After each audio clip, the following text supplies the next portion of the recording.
Tayo po'y dumako na po muna sa isang maiksing panalangin. Aming Ama, marami pong salamat sa pagbubukas ng panibagong araw ay muli kaming nakadama ng iyong katapatan at alam naming sa maghapon ito ang aming mararanasan. Pagpalain niyo po Lord ang aming pag-aaral ng iyong salita. Thank you, dear Holy Spirit, sa iyong pagsama po sa amin. We bless you and we honor you, Lord, in Jesus' name. Amen. Ang ating pong talata sa sandaling ito ay 1 Corinthians chapter 13 verse 9 to 10. At ang sinasabi po dito, sapagkat ang ating nalalaman ay di ganap, ang ating ipinapahayag ay di ganap. Ngunit pagdating ng ganap, ang di ganap ay mawawala. So yan po yung ating pagbulay-bulayan ng sandali sa araw na ito. Kasi nga po maraming taong nadidismaya dahil gusto nilang maging ganap agad ang lahat ng kanilang inaasahan. Gustong matapos lahat ang proyekto ng agad-agad. Gusto naman ng Diyos talaga, no, na makumpleto, mapulpil, maging successful po ang lahat ng ating ginagawa. Kaya lang, minsan tayong mga tao kasi, no, dumarating talaga yung mga sitwasyon na, Lord, bakit hindi pa nangyayari? Bakit hindi pa ako gumagaling? Bakit hindi pa ako yumayaman? O bakit hindi pa naayos ang ganito? At ang ganon, ngunit ang sinasabi ng Diyos, ito po ang sinasabi niya sa atin ngayon sa araw nito, hindi pa tapos ang ginagawa ko. At ipinapangako naman ng ating Panginoon na namang sinimulan niya ay tapat niyang lulubusin at pagiging ganapin sa pagbabalik ng ating Panginoong Jesucristo. Ang frustration natin ay kadalasang bunga ng paghuhusga natin ng isang bagay na hindi pa tapos. Yan, napo-frustrate tayo. No? Bakit ba ganito? Minsan nadidismaya tayo.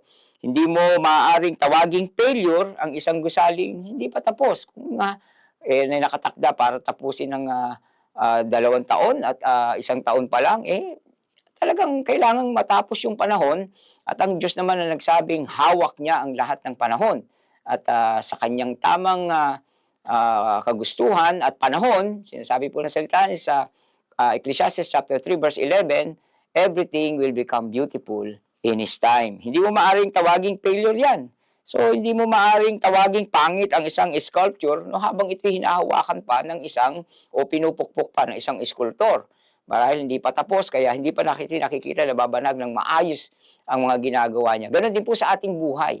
No, sa ngayon ay maaring may malabo pa, may mga bagay na kapos pa sa inaasahan natin, pero ang pangako ng Diyos, pagdating ng panahon ang bagay ay maging ganap, magiging ganap ang lahat ng bagay. At makukumpleto, no? Magtatagumpay ang lahat ng mga umaasa sa Panginoon. Hindi mo maaaring tawaging walang kabuluhan ang buhay mo habang ginagawa ka pa ng Diyos. Tama po, no? Ang buhay natin. Huwag nating sabihin na mukhang hindi na ako karapat-dapat pa sa mga bagay na inaasahan natin mula sa Diyos. Hindi po, ang Diyos po ang may magandang plano talaga sa ating mga buhay. Okay? Kaya nga po sabi ni Apostol Pablo, ang hindi ganap ay hindi pa tapos. Ang ating nalalaman na hindi pa ganap. Pero darating ang panahon, lahat ng mga nakikita nating kakulangan, no, o mga bagay na inaasahan pa natin, nariyan ng Diyos at kukumpletuhin niya ang lahat.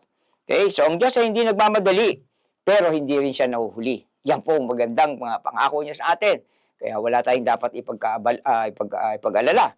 No? Hindi tayo dapat na maguluhan kung ano yung nakikita natin sa kasalukuyan.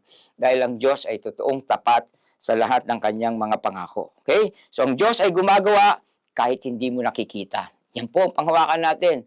No, sabi nga niya, kahit matulog ka, ang Diyos patuloy na gumagawa sa ating mga buhay. Kaya panghawakan natin ang mga pangakong ito ng ating Panginoon. At panghuli, ang mga basag ang madalas niyang gamiting sisidlan. Alam niyo po, kailangan talaga broken. A broken spirit and a contrite heart, He will not despise. Sabi ng Panginoon, kung ibibigay mo ng buong iyong sarili sa akin, lahat ng mga sira sa buhay mo, i-restore at isasaayos ng Panginoon.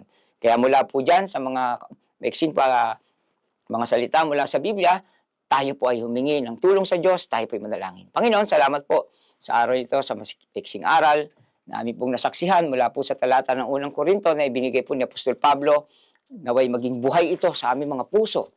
Hindi lamang sa aming isip, kundi ganun sa aming puso at makita mga bunga nito sa darating na panahon sa aming buhay na anumang bagay na inaasahan namin, Panginoon, maaring wala pa ngayon, maaring naiinip na kami, pero ang katiyakan, ang lahat ng hindi ganap, darating ang araw, makukumpleto at magiging matagumpay ang buhay namin. At pagpalain niyo po ang bawat isa na nakikinig at sumusubaybay sa programang ito. Ito po ang aming samot dalangin sa pangalan ng Panginoong Hesus. Amen. God bless you po and shalom!